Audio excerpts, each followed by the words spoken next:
Okay, so another thing is that you want to start getting the concept that less is more.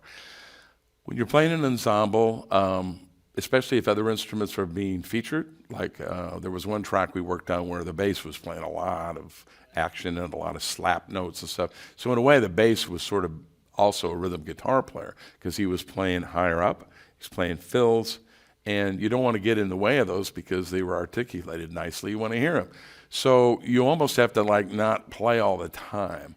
One problem a lot of guitar players, especially inexperienced guitar players, have when they go in a jam situation or an audition or sitting in on their first time is that they're constantly playing. They're trying to come up with something. They want to be included. They want to be a part of the show. I get that.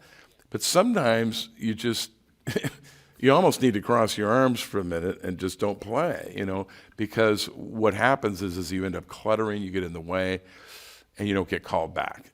So this one particular thing I remember was a funk piece we were working on where the bass was doing this really cool. And so what I did is I just kind of threw in a little like that and just kind of maybe got out of the way, let him do a little more, and I'm like, little playing, I'm done. Okay, he's still playing, come back in the groove. And then you just kind of dance through it. What you want to do, that's another thing I want to mention too. If you can keep your head moving and your body moving inside of the groove, this is one thing I do with my students a lot, is try to get them to move. Because if your body's moving, you're just this big sack of salt and water, and you're kind of heavy. And if you can get that moving, it's like a flywheel, and it just gets into the groove, and it doesn't ever come out of the groove because now it's moving with gravity because gravity's pulling on you. And so you want to just kind of, and plus it looks good on stage. So you're sitting there, you're moving. You can pretend like you're strumming because you're keeping time.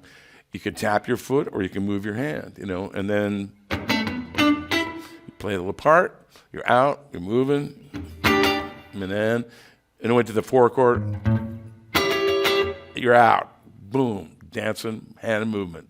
So I mean, those are the kind of things you could do to be an ensemble player, especially with a very active arrangement where another instrument's being featured, keyboards, bass, whatever. You just kind of play little tiny little spots, and then get out. You don't have to constantly be playing. And I think you'll get a lot more callbacks if you do that.